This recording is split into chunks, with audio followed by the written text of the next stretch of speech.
ప్రియులారా, ప్రభునామమున మీకు శుభములు వందనములు తెలియజేయుచుంటున్నాను. గడిచిన ఎపిసోడ్స్లో ఎవరు ధన్యులు అనేటువంటి అంశమును గురించి మనము ధ్యానించి ఉంటున్నాం. దానిని కొనసాగింపుగానే ఇంకా ఈ దినము కూడా మనము ఎవరు ధన్యులు అనేటువంటి విషయాలను కొంచెం మనం పరిశీలించి ఆ ధన్యతను ప్రతి ఒక్కరు కూడా పొందుకొని ధన్యులుగా జీవించుటకు మనము ప్రభునందు ప్రయాసపడవాలని మిమ్మల్ని కోరుచుంటున్నాను. మరి ఈ కార్యక్రమాన్ని ఆరంభించుకునే దానికి ముందుగా మనం ప్రార్థన చేసుకుని ఈ కార్యక్రమాన్ని ఆరంభించుకుందాం. మహాగణుడా, మహోన్నతుడా, మా పరలోకపు తండ్రి, నీకే స్తోత్రములు స్తోత్రములు స్తోత్రములు తండ్రి. ఈ సమయంలో ప్రభువా, నీ యొక్క వాక్కులు మేము ధ్యానిస్తూ ఉంటుండగా ప్రభా, గత ఎపిసోడ్స్లో మీరు తోడుగా ఉండి నీ స్వరమును మాకు వినిపించి మీరు మాతో నీ బిడ్డలతో మాట్లాడినందుకు నీకు వందనాలు స్తుతులు చెల్లిస్తుంటున్నాం.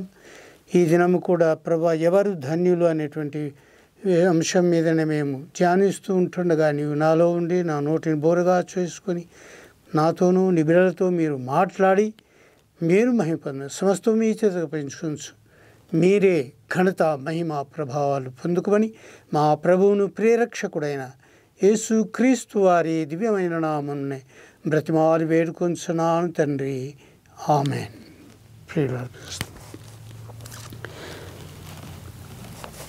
కీర్తన గ్రంథములో 119వ కీర్తనలో కూడాను ఎవరు ధన్యులు అనే విషయాన్ని గురించి ఇక్కడ రాబడి ఉంటున్నది. మొదటి వచనములో యెహోవా ధర్మశాస్త్రమును అనుసరించి నిర్దోషముగా నడుచుకుని వారు ధన్యులు అని రాయబడింది. కాబట్టి ఎవరైతే యెహోవా ధర్మశాస్త్రాన్ని, ఈ దేవుడు ఇచ్చినటువంటి ఈ వాక్యమును మనము దివారాత్రములు ధ్యానిస్తూ ఆయనను కొనియాడుతూ ఉంటారో, నిర్దోషముగా నడుచుకుంటూ ఉంటారు, వారు ధన్యులు అని దేవుని వాక్యము సెలవిస్తూ ఉంటున్నది. ఆయన శాసనములను గైకొనొచ్చు, పూర్ణ హృదయముతో ఆయనను వెదుకువారు ధన్యులు అని రాయబడింది. కాబట్టి ప్రియులారా, మనకు దేవుడు మనకి ఇచ్చినటువంటి ఇక బైబిల్ గ్రంథము, ఆయన వాక్కులు, మనము ఆయన శాసనాలను మనం గైకొనొచ్చు, పూర్ణ హృదయముతో ఆయనను వెతికినట్లయితే వారు ధన్యులవుతారని వాక్యం సెలవిస్తుంటుంది. కాబట్టి ఆ విధముగా ఎవరైతే ధర్మశాస్త్రమును అనుసరించి నిర్దోషముగా నడుచుకుని వారు ధన్యులు, ఆయన శాసనమునే గాయకొనొచ్చు, పూర్ణ హృదయంతో ఆయనను వెతుకువారు ధన్యులని రాయబడి. ఆ విధంగా మనము ధన్యులమగుటకు ఈ వాక్యము మనకు ఎంతో సహకారిగా ఉంటుందని మీకు తెలియజేస్తూ ఉంటున్నాను. కీర్తన 128వ కీర్తనలో మొదటి వచనంలో కూడాను యెహోవా యందు భక్తులు కలిగి ఆయన త్రోవల యందు నడుచు వారందరూ ధన్యులు అని రాయబడింది. కాబట్టి దేవుని దృష్టిలో మనము ధన్యులము కావాలి అని అంటే మొదటిగా మనము ఆయన యందు భయము భక్తి కలిగి ఉండాలి. అంతేకాకుండా ఆయన త్రోవల యందు నడుచుకుని వారందరూ ధన్యులు అని రాయబడింది. కాబట్టి మనము ఆయన వాక్యాన్ని మనం అనుదినము ధ్యానించుకోవచ్చు. మరి ఆ వాక్యానుసారముగా ఆయన మార్గం, ఆయన త్రోవలలో నడుచుకోవచ్చు. మనం జీవించినట్లయితే మనం ధన్యులమని దేవుని వాక్యం మనల్ని హెచ్చరిస్తూ ఉంటున్నది. నిశ్చయముగా నీవు నీ చేతుల కష్టార్జితము అనుభవించదవు, నీవు ధన్యుడవు, నీకు మేలు కలుగును అని వాక్యం సెలవిస్తుంటుంది. 128వ కీర్తనలో 2వ వచనములో ఈ మాటలు మనకు కనబడుతుంది. కాబట్టి నీ చేతుల కష్టార్జితము నీవు అనుభవించాలి అంటే అనేకులు కష్టించి మరి సంపాదించుకున్నప్పటికీ కూడా వారి యొక్క సంపాదించినది అనుభవించలేని స్థితిలో ఉంటున్నారు. కానీ ఎవరైతే తమ యొక్క కష్టార్జితమును అనుభవించే భాగ్యాన్ని పొందుకుంటారు, ఎవరైతే దేవుని యందు ఆయన యందు భయము భక్తి కలిగి జీవిస్తూ ఉంటారో అటువంటి వారు నిశ్చయముగా నీవు నీ చేతుల కష్టార్జితము అనుభవించదవు, నీవు ధన్యుడవు, నీకు మేలు కలుగును అని దేవుని వాక్యం మనకు సెలవిస్తూ ఉంటున్నది. అంతేకాకుండా కీర్తనల గ్రంథం 146వ కీర్తన 5వ వచనంలో మనము చూసినట్లయితే, ఎవనికి యాకోబు దేవుడు సహాయుడగునో, ఎవడు తన దేవుడైన యెహోవా మీద ఆశ పెట్టుకొనునో వాడు ధన్యుడు అని వ్రాయబడి ఉంటున్నది. కాబట్టి మొదట మనము దేవుని మీద ఆధారపడి జీవించుట అనేది మనం అలవరుచుకోవాలి. ప్రతిది కూడా దావీదు మహారాజు ఈ లోకంలో జీవించినప్పుడు ప్రతి విషయం కూడా దేవుణ్ణి ఆనుకొని మరి ఆయన మీద ఆధారపడి ఆయనను సంప్రదించి ఆయన అడిగి మరి పనులు చేసేటువంటి వాడుగా ఉంటాడు. ఆయన మీద ఆధారపడి ఆయన జ్ఞాపనం చేసుకుని ఆయన ఏమి చెప్తాడో ఆ విధంగా నడుచుకుంటూ జీవించినటువంటి వ్యక్తిగా మనకు ఆయన జీవితంలో సఫలమైనట్లుగా మనము చేస్తున్నాం. అదేవిధంగా మనము ఎవనికి యాకోబు దేవుడు సహాయుడగును, దేవుడు ఎవరికైతే సహాయకారిగా ఉంటాడో అటువంటి వ్యక్తులు ఎంతో ధన్యులుగా ఉంటారు. ఎప్పుడు మనము ధన్యులమైపోతాం? ఎవడు తన దేవుడైన యెహోవా మీద ఆశ పెట్టుకొనునో, ఎవరైతే దేవుని మీద ఆధారపడి జీవిస్తుంటారో, ఆయన ఆనుకొని జీవించు అటువంటి అలవాటు, అది నిత్యము అలవాటుగా ఉండాలి. మన యొక్క జీవితంలో ప్రతి ఒక్క పనిని మనం చేయాలి అనుకున్నప్పుడు, ఏ పని చేయాలనుకున్నప్పుడు దేవునిని ఆశ్రయించి దేవుని అడిగి మరి ఆయన ఉద్దేశం ఏమై ఉంటున్నది ఆ విధంగా తెలుసుకుని ముందుకు సాగినప్పుడు ఆ పనులన్నీ కూడా విజయం అవుతూ ఉంటుంది. అవన్నీ కూడా ఆయనని నడిపిస్తూ ఉంటాడు అలాగున. కాబట్టి ఆ విధంగా ఎవరైతే యెహోవా మీద ఆశ పెట్టుకున్న వాడు ధన్యుడు అని చెప్పేసి ఇక్కడ దేవుని వాక్యం మనకు సెలవిస్తూ ఉంటుంది. అంతేకాకుండా బీదలను కటాక్షించువాడు ధన్యుడు, బీదలను కనికరించువాడు యెహోవాకు అప్పిచ్చువాడు అని వాక్యము సెలవిస్తుంది. బీదలను కనికరించాలి, బీదల వారికి సహాయపడి, వారికి ఆర్థికంగా అయినా సరే మరి ఏ విషయంలోనైనా కూడా బీదలను కటాక్షించి కరుణ కలిగి కరుణ కలిగిన దేవుడు కరుణామయుడు. కాబట్టి ఆయన గుణలక్షణాలను మనము కూడా కలిగి మరి నిన్ను వలె నీ పొరుగువాడిని ప్రేమించుము అనేటువంటి ఆజ్ఞ మనకు ఇచ్చి ఉంటున్నాడు. కాబట్టి ఆ విధంగా బీదలను కటాక్షించువాడు ధన్యుడు, బీదలను కనికరించువాడు యెహోవాకు అప్పిచ్చువాడు అని ఇక్కడ రాయబడింది. కాబట్టి దేవునికి మనము అప్పిచ్చుటకు మనం ఎంతటి వారం, కానీ మనం ఆయననే సకల జీవులను సకల మానవులను అందరినీ పోషించినటువంటి గొప్ప దేవుడై ఉన్నటువంటి వాడుగా ఉండగా మరి ఆయనకు అప్పిచ్చువాడు ఎవరైతారంటే బీదలను కనికరించువాడు యెహోవాకు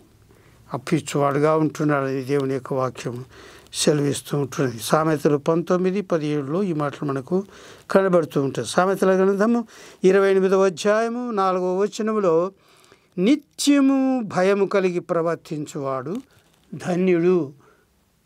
ఎల్లప్పుడూ మనము దేవుని యందు భయము భక్తి కలిగి ఉండుట, దేవుని యందు భయము భక్తి కలిగి ఉండుటయే జ్ఞానము అని కూడా వాక్యం సెలవిస్తూ ఉంటున్నది. కాబట్టి మనం ప్రతి విషయంలో దేవుని యందు భయము భక్తి కలిగి జీవించాలని దేవుని వాక్యం మనల్ని హెచ్చరిస్తూ ఉంటున్నది. కాబట్టి నిత్యము భయము కలిగి ప్రవర్తించువాడు ధన్యుడు.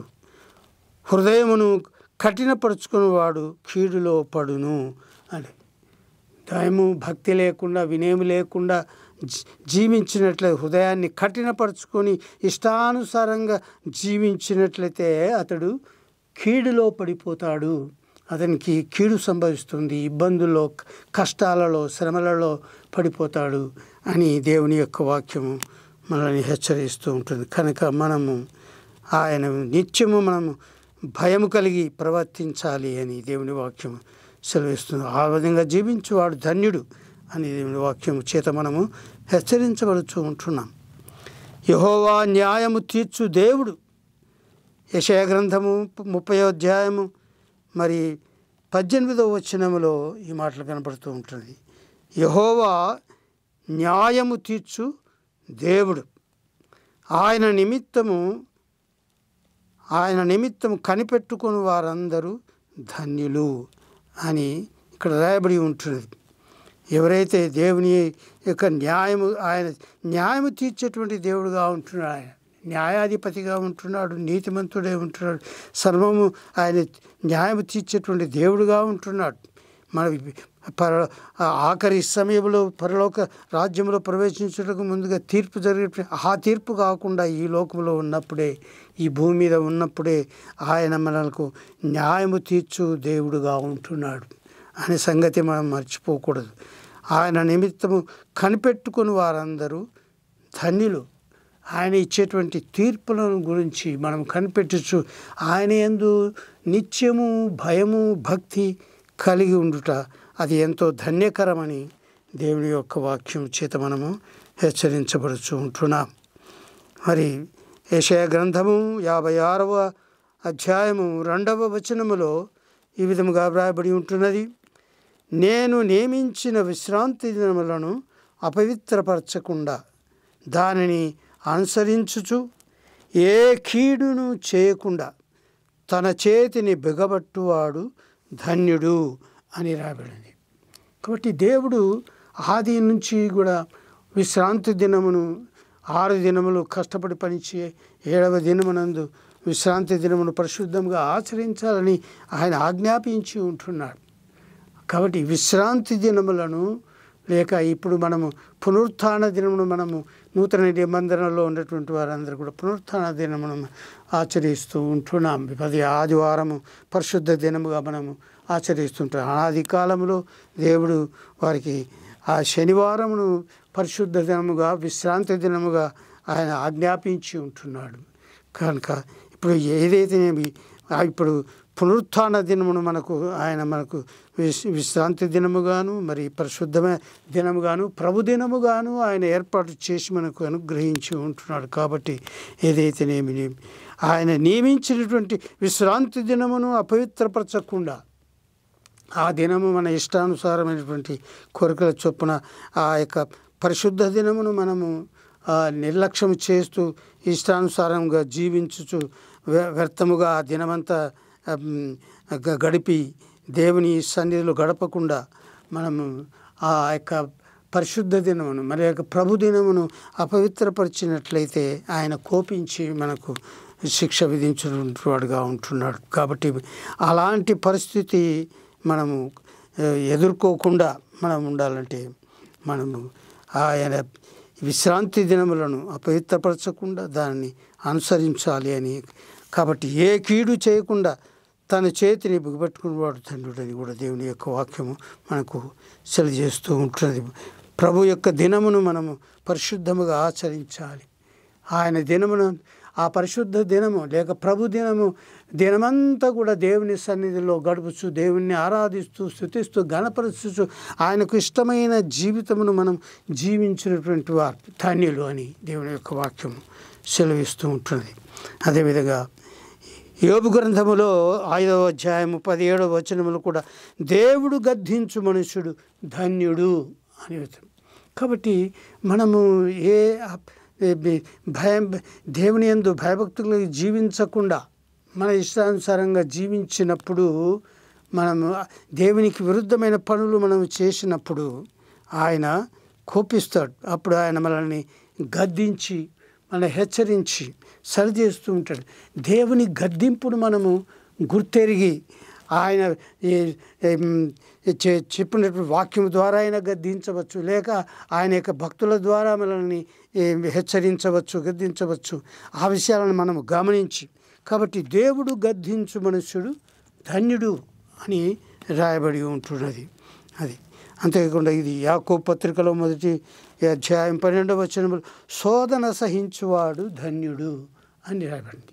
మన జీవితాల్లో అనేకమైనటువంటి శోధనలు, ఇబ్బందులు, అన్ని శ్రమలు కలుగుతూ ఉంటాయి.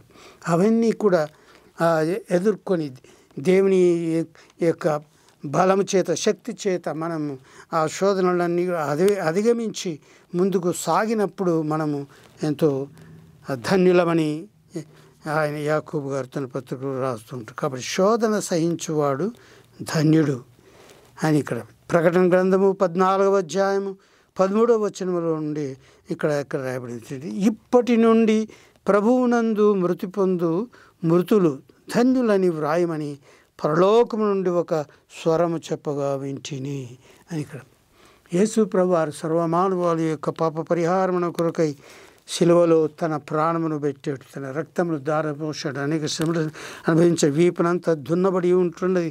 ఆయన అనేక హింసలు నిమిత్తం అనుభవించి మరి ఆ భూమికి ఆకాశములకు మధ్యలో వేలాడదీయబడి మరి సర్వమానవాళి యొక్క పాప పరిహారము నిమిత్తమై ఆయన తన రక్తమును ధారపోశాడు, ప్రాణమును పెట్టాడు. కాబట్టి ఆ యొక్క ప్రభు నందు ఎవరైతే విశ్వాసం ఉంచుతారో వారందరూ కూడా సమస్త పాపం నుండి విడుదల పొందుకొని పరిశుద్ధులుగాను నీతిమంతులుగా తీర్చబడి వారు దేవుని రాజ్యమునకు వారసులవుతుంటున్నారు, నిత్య జీవానికి వారసులవుతూ ఉంటున్నారు. కాబట్టి అందుకొరకే ప్రకటన గ్రంథములో ఈ మాట రాయబడింది, ఇప్పటి నుండి ప్రభువునందు మృతి పొందువారు ధన్యులు.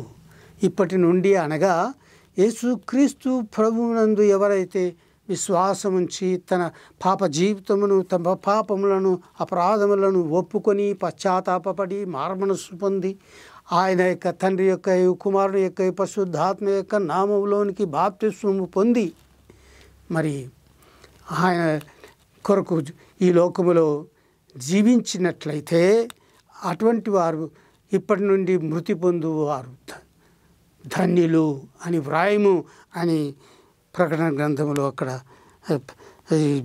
దేవదూతలు అక్కడ ప్రకటించినట్లు వ్రాయబడి ఉంటుంది. కాబట్టి ఇప్పటి నుండి ప్రభునందు మృతి పొందు మృతులు ధన్యులని వ్రాయము పరలోకము నుండి ఒక స్వరము చెప్పగా వింటిని అని యోహాన్ భక్తుడు రాస్తూ ఉంటున్నాడు. కాబట్టి యేసుక్రీస్తు ప్రభువారు ఈ లోకంలో మానవుడుగా అవతరించి మన సర్వమానవాళి యొక్క పాప పరిహారముల కొరకై తన ప్రాణమును పెట్టాడు, రక్తమును ధారపోసాడు. కాబట్టి ఎందరైతే ఆయనను అంగీకరించి ప్రభువుగా మరి రక్షకుడుగా విమోచకుడుగా ఆయనను అంగీకరించి తమ పాపములను ఒప్పుకొని పశ్చాత్తాపపడి మారుమనస్సు పొంది ఆయన తండ్రి కుమార పరిశుద్ధాత్మల యొక్క నామములో బాప్తిసం పొంది ఆయన నిమిత్తమై సాక్షిగా ఈ లోకంలో జీవించిన మరణించినటువంటి వారు ధన్యులుగా ఉంటున్నారు. వారు ఈ లోకంలో ఆయన చనిపోయినప్పటికీ కూడా వారు పరలోక రాజ్యంలో వారు నిత్య జీవాన్ని పొందుకొని అక్కడ చేర్చబడతారని రాయబడి ఉంటుంది. కాబట్టి అటువంటి ధన్యతను పొందుకున్నట్టుకు మనం దేవుని యందు భయభక్తులు కలిగి జీవించాలని దేవుని వాక్యం చేత మనం హెచ్చరించబడుతూ ఉంటున్నాం. యోహాను సువార్త 20వ అధ్యాయము 29వ వచనములో మనం చూసినట్లయితే యేసు ఈ విధంగా అంటాడు, నీవు నన్ను చూచి నమ్మితివి, చూడక నమ్మిన వారు ధన్యులని అతనితో చెప్పాను. యేసు ప్రభువారు చనిపోయి తిరిగి లేచిన తర్వాత ప్రభువారు పునరుత్థానుడైన తర్వాత ఆ యొక్క సాయంకాల దినమునందే శిష్యులందరూ భయపడి తలుపులు వేసుకుని గదిలో ఉండగా ఆయన వారి మధ్యలోనికి వచ్చి ప్రత్యక్షమై వారికి మీకు శుభము కలుగునుగాక సమాధానము కలుగునుగాక అని చెప్పి ఉంటున్నాడు.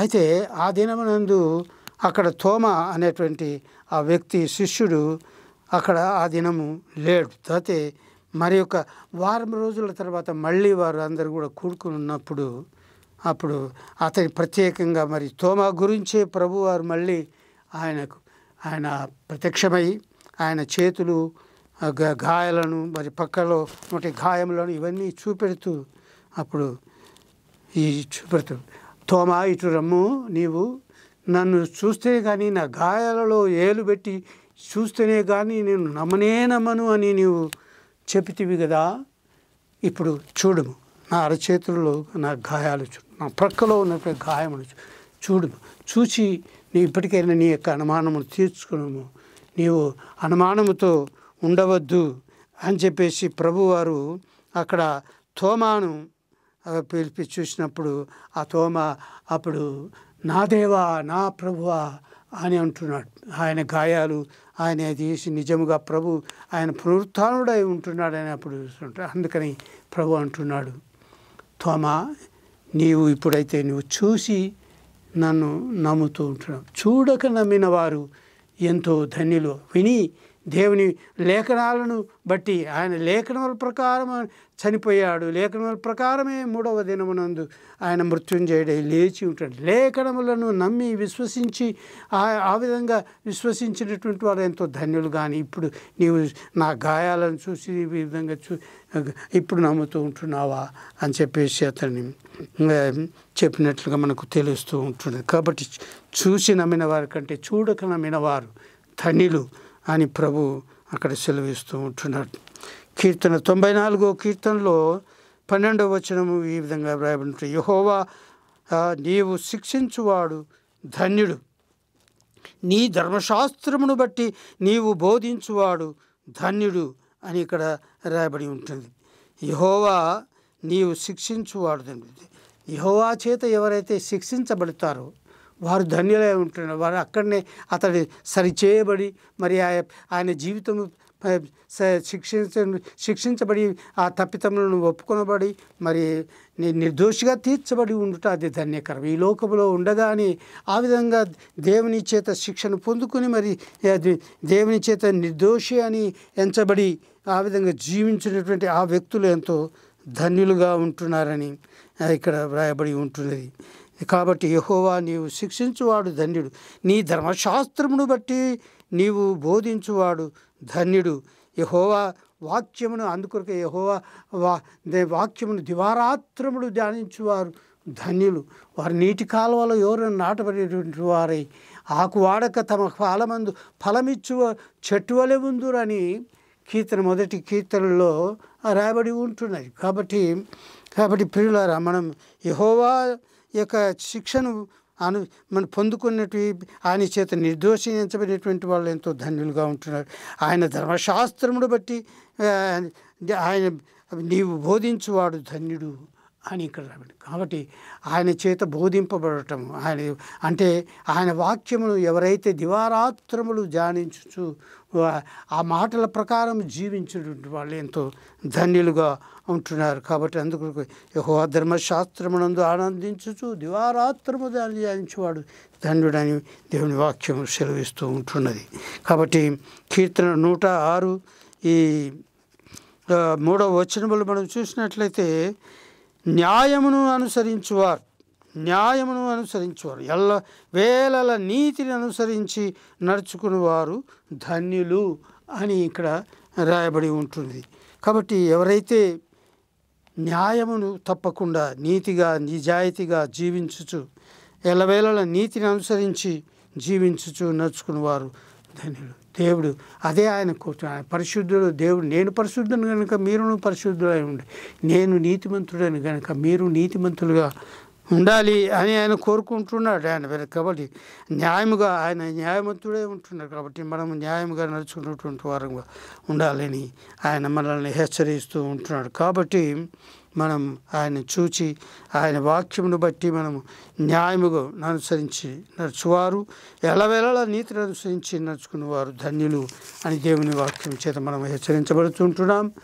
నీవు నీ దేవుడైన యెహోవా మాట వినని ఎడల దీవెనలన్నీ నీ వారి మీదకి వచ్చి నీకు ప్రాప్తించును అని ఇక్కడ రాయబడి ఉంటాయి. ద్వితోపదేశకాండము 28వ అధ్యాయంలో 2 నుంచి 6 వచనాలు మనం చూసుకున్నట్లయితే అక్కడ ఈ మాటలు మనకు కనబడతాయి. కాబట్టి నీవు నీ దేవుడైన యెహోవా మాట వినని ఎడల ఈ దీవెనలన్నీ ఆయన ఇచ్చేటువంటి దీవెనలన్నీ మన మీదకి వచ్చి నీకు ప్రాప్తించును అని. నీవు పట్టణంలో దీవించబడదు, పొలములో దీవించబడదు, నీ గర్భఫలము, నీ భూఫలము, నీ పశువుల మందలు, దుక్కిటెద్దులు, నీ గొర్రెల మేకలు మందలు దీవించబడను. నీ గంపయు పిండి పిసుకు నీ తొట్టియు దీవించబడను. నీవు లోపలికి వచ్చినప్పుడు దీవించబడదు, వెలుపలికి వెళ్ళినప్పుడు నీవు దీవించబడదు అని ఆయన వాగ్దానము చేస్తుంటారు. అదెంతో ధన్యకరమైనటువంటిది కాబట్టి ఎప్పుడు ఈ దీవెనలన్నీ మనకు వస్తాయి అని అంటే నీవు నీ దేవుడైన యెహోవా మాట వినిన యెడల ఆయన ధర్మశాస్త్రమును ధ్యానిస్తూ ఆ ధర్మశాస్త్ర వాక్యములను హృదయంలో భద్రపరుచుకుని వాటి చొప్పున దివారాత్రులు ధ్యానించుకుని నడుచుకున్నట్లయితే ఆయన మాట చొప్పున నడుచుకున్నట్లయితే ఈ దీవెనలన్నీ కూడా నీ మీదకి వచ్చి నీకు ప్రాప్తించును అని ఆయన వాగ్దానము చేయుచూ ఉంటున్నాడు. కాబట్టి ప్రియులారా, అటువంటి వారు ఎంతో ధన్యులుగా ఉంటున్నారు. అటువంటి ధన్యత మనం పొందుకోవాలి అంటే ఆయన మాటలు మనం వినాలి. అనగా ఆయన ధర్మశాస్త్రమును మనం ఎల్లప్పుడూ, ఆయన వాక్యమును మనం ఎల్లప్పుడూ ధ్యానిస్తూ జ్ఞాపకం పెట్టు హృదయంలో భద్రపరుచుకుని ఆ వాక్కుల చొప్పున మనము నీతిగా నడుచుకున్నటకు మనం ప్రయాసపడినట్లయితే మనం దీవించబడుతూ ధన్యులమవుతామని దేవుని వాక్యం చేత మనం హెచ్చరించబడుతూ ఉంటున్నాం. సామెతల గ్రంథము 20వ అధ్యాయము 7వ వచనములు మనం చూసినట్లయితే యథార్థవర్తనుడగు నీతిమంతుని పిల్లలు వాని తదనంతరము ధన్యులగుదురు అని వ్రాయబడి ఉంటున్నది. కాబట్టి నీతిమంతుడు ధన్యుడగుటే కాకుండా అతని వంశపు వారి పిల్లలు, అతని సంతానము వారు కూడా ఎంతో ధన్యులవుతారు అని ఇక్కడ రాయబడి ఉంటున్నది. కాబట్టి వాని తదనంతరం అతడు చనిపోయినప్పటికీ కూడా అతని యొక్క నీతిమంతుడు యొక్క పిల్లలు తదనంతరము ధన్యులవుతారు. ఎవరైతే యథార్థవర్తనుడై జీవించి మరి ఈ లోకంలో తన యొక్క జీవిత యాత్రను ముగించుకుని ప్రభు దగ్గర సన్నిధిలో చేర్చబడతారో అటువంటి వారి ఈ నీతిమంతుల యొక్క యథార్థవంతుల యొక్క పిల్లలు వారు ఆయన తదనంతరం వారు ధన్యులు అవుతారని దేవుడు వాగ్దానం చేస్తూ ఉంటున్నారు. కాబట్టి తల్లిదండ్రులు అనేటువంటి వారు తమ యొక్క పిల్లలు ధన్యులకు అవ్వాలంటే వారు నీతిగా నిజాయితీగా దేవుని యందు భయభక్తులు జీవించినట్లయితే ఆ దీవెనలన్నీ కూడా వారి యొక్క పిల్లలకు తదనంతరం అవి ప్రాప్తిస్తాయని దేవుని వాగ్దానము ఇక్కడ చేయబడి ఉంటున్నది. కాబట్టి ఆ విధంగా పెద్దలైనటువంటి వారందరూ కూడా ఆ విధంగా మనం నడుచుకున్నట్టు మాదిరైన జీవితం జీవించాలని దేవుని వాక్యం చేత మనము హెచ్చరించబడుతూ ఉంటున్నాం. కీర్తన గ్రంథం 89 మరి 15వ వచనములో ఈ విధంగా వ్రాయబడింది. శృంగధ్వనుల నెరుగు ప్రజలు ధన్యులు, శృంగధ్వనుల నెరుగు ప్రజలు ధన్యులు. యెహోవా నీ ముఖకాంతిని చూచి వారు నడుచుకొనుచున్నారు అని ఇక్కడ శృంగధ్వనులు దేవుని యొక్క ముఖకాంతిని వారి అంతా చూసి ఆ యొక్క శృంగధ్వనులు ఎప్పుడు వాద్యంలో అవన్నీ మొరిగించుతారు. ఎప్పుడు దేవుని యొక్క మహిమ పరలోకం నుండి దిగివచ్చి ఆలయం అంత నింపబడినప్పుడు ఆ ప్రజలందరూ కూడా బయట ఉన్నటువంటి ఆ యొక్క కాంతిని, ఆయన యొక్క ముఖ కాంతిని చూసినటువంటి వారు ఎంతో ఆనందించి శృంగధ్వని విన్నప్పుడు ఆ యొక్క వారు శృంగధ్వనులు చేయనప్పుడు ప్రజలందరూ కూడా ఆనందిస్తారు. కాబట్టి ఈ శృంగధ్వనులు నెరుగు ప్రజలు ధన్యులు, యెహోవా నీ ముఖకాంతిని చూచి వారు నడుచుకొనుచున్నారు అని ఇక్కడ రాయబడి ఉంటున్నది. అలాగున మరి దేవుని యొక్క మహిమను చూడగలిగేటువంటి ధన్యత పొందుకుంటున్నారు. ప్రకటన గ్రంథం 22వ అధ్యాయం 14వ వచనములు మనం చూసినట్లు జీవవృక్షమునకు హక్కు గలవారై గుమ్మముల గుండా ఆ పట్టణములోనికి ప్రవేశించినట్లు తమ వస్త్రములను ఉదుకొని వారు ధన్యులు అని వ్రాయబడి ఉంటున్నది. కాబట్టి జీవవృక్షమునకు హక్కు గలవారమై, జీవవృక్షము అంటే పరలోకంలో ఉంటున్నది, అక్కడ జీవనది ప్రవహిస్తూ ఉంటున్నది. ఆ జీవనదికి ఇరుప్రక్కల జీవవృక్షాలు ఉంటాయి, అవి నెల నెలకు ఫలిస్తూ ఉంటాయని అవి ఆ యొక్క జీవవృక్ష ఫలములు జీవిస్తూ వారు నిత్యము నిరంతరము జీవించుట కొరకై పరలోకంలో ఆ యొక్క జీవనది ఇరుప్రక్కల జీవవృక్షాలు ఉంటాయి. వాటికి హక్కు గలవారై ఆ గుమ్మముల గుండా పట్టణం అంటే ఆ యొక్క పరలోక రాజ్యము నూతన యెరూషలేము ఆ యొక్క పట్టణంలో మనం ప్రవేశించినట్లు, ఆ పట్టణంలో ప్రవేశించాలి అంటే మనం ప్రభు యొక్క రక్తంలో మన యొక్క వస్త్రములను ఉదుకొని వారు ధన్యులు అని ఇక్కడ రాయబడి ఉంటుంది. ఎవరైతే యేసుక్రీస్తు అంటే దాని యొక్క భావం ఏమిటి అంటే ఇక్కడ ఆ యొక్క పట్టణంలో ప్రవేశించినట్టు తమ వస్త్రములను ఉదుకొని వారు అనగా తమ వస్త్రములు ఎక్కడ ఉతుక్కోవాలి అంటే ఆయన రక్తము, ఆయన పవిత్ర రక్తములో మనం ఉతుకున్నట్లయితే అవి ఎరుపు రంగుగా, ఎటువంటి రంగు, తెల్లని వస్త్రములుగా మారిపోతాయి. వాళ్ళందరూ తెల్లని వస్త్రములు ధరించినటువంటి వారుగా అయిపోతారనమాట. కాబట్టి ఆ యొక్క జీవవృక్షములకు హక్కు కలిగినటువంటి వారమై గుమ్మలో ప్రవేశించుటకు మనము మన యొక్క వస్త్రములను ఉతుక్కోవాలి అని ఇక్కడ రాయబడి. ఉతుక్కోవాలి అని అంటే ఎక్కడ ఉతుక్కోవాలంటే ఆయన ఎవరైతే యేసుక్రీస్తు ప్రభువును అంగీకరించి ఆయన యొక్క రక్తంలో మనము కడగబడినప్పుడు మన యొక్క పాపములు కడగబడతాయి. మనము నిర్దోషులుగా, నిష్కలంకులుగా, పరిశుద్ధులుగా తీర్చబడతాము. మన యొక్క వస్త్రములన్నీ కూడా అవి తెలుపు చేయబడి ప్రకాశవంతమైన వస్త్రముగా చేయబడతాయని ఇక్కడ అటువంటి వారు ధన్యులుగా అవుతారని దేవుని యొక్క వాక్యము మనకు హెచ్చరిస్తూ ఉంటున్నది. అంతేకాకుండా కీర్తన గ్రంథం 146వ కీర్తన 5వ వచనంలో ఎవనికి యాకోబు దేవుడు సహాయుడగునో, ఎవడు తన దేవుడైన యెహోవా మీద ఆశ పెట్టుకునునో వాడు ధన్యుడు అని ఇక్కడ రాయబడి ఉంటుంది. కాబట్టి ఎవరైతే యాకోబు దేవుడు, ఇశ్రాయేలు దేవుడు అయినటువంటి అబ్రహాము దేవుడు అయినటువంటి యెహోవా దేవుని మీద ఆశ పెట్టుకున్న వాడు ధన్యుడు అని ఇక్కడ రాబడి. కాబట్టి మనము ఆయన మీద ఎల్లప్పుడూ ఆశ పెట్టుకుని ఆయన చిత్తానికి లోబడి ఆయన మీద ఆనుకొని జీవించుటకు మనం అలవాటు చేసుకుని జీవించాలని ఇక్కడ రాయబడి ఉంటుంది. సామెతల గ్రంథము 3వ అధ్యాయం 13వ వచనంలో చూస్తే జ్ఞానము సంపాదించిన వాడు ధన్యుడు అని రాయబడి ఉంటున్నది. కాబట్టి జ్ఞానము అనేది ఎక్కడి నుంచి వస్తుంది? ఆయన యందు భయభక్తి కలిగి ఉండుటయే జ్ఞానము అని దేవుని వాక్యం సెలవిస్తుండేది. కాబట్టి జ్ఞానము సంపాదించుకున్నట అంటే దేవుని యందు భయము భక్తి కలిగి జీవిస్తూ మనము జీవించిన వ్యక్తులు ఆరు ఎంతో ధన్యులు అని దేవుని వాక్యం చేత మనము హెచ్చరించబడుతూ ఉంటున్నాం. అలాగా ధన్యత పొందుకోవాలంటే ఆయన జ్ఞానమును మనం సంపాదించుకున్నట్టు వారుగా ఉండాలి. అపొస్తలుల కార్యములు 20వ అధ్యాయము 35వ వచనములో మనం చూస్తే మీరును ఈలాగు ప్రయాసపడి బలహీనులను సంరక్షింపవలననియు పుచ్చుకునుట కంటే ఇచ్చుట ధన్యము అని ప్రభువైన యేసు చెప్పిన మాటలు జ్ఞాపకమునకు చేసుకునవలననియు అన్ని విషయములలో మీకు మాదిరి చూపితినని పౌలు గారు ఇక్కడ చెప్తూ ఉంటున్నారు. కాబట్టి ప్రియులారా ఆయన అనేక శ్రమలను అనుభవిస్తూ ఆయన జీవించిన కాలంలో ఆ ధైర్యాలు కుట్టుచు సంపాదించుచు ఆయన జీవనం కొరకే కాకుండా ఆయనతో తోటి వాళ్ళకు కూడా జీవనమును వారికి సహాయం చేస్తూ జీవించాడు. కాబట్టి ఆయన ఎవరి మీద ఆధారపడకుండా జీవించినట్లుగా మనకు వాక్యం సెలవిస్తూ ఉంటుంది, మనకు తెలియజేస్తుంది. కాబట్టి మీరును ఈలాగు ప్రయాసపడి బలహీనులను సంరక్షించవలనని పుచ్చుకొనుట కంటే ఇచ్చుట ధన్యకరము అని ప్రభువు సెలవిచ్చాడు. కాబట్టి ఆ విధంగా మనము చేయుటకు జ్ఞాపకం చేసుకునవలనని పౌలు గారు మనకు ఈ విషయంలో ఒక మాదిరిని చూపెట్టాడు. కాబట్టి పిల్లలారా మనం పుచ్చుకొనుట కంటే ఇచ్చుట ధన్యము. మనం దేవునికి ఇచ్చినటువంటి దేవుని నామంలో ఆయనకు ఇచ్చుటకు మనం ఇచ్చి మరి ధన్యులము కావాలని పౌలు గారు మనకు జ్ఞాపకం చేస్తుంది. దేవుడి మాటలు ఆశించును కాక. ఆమెన్.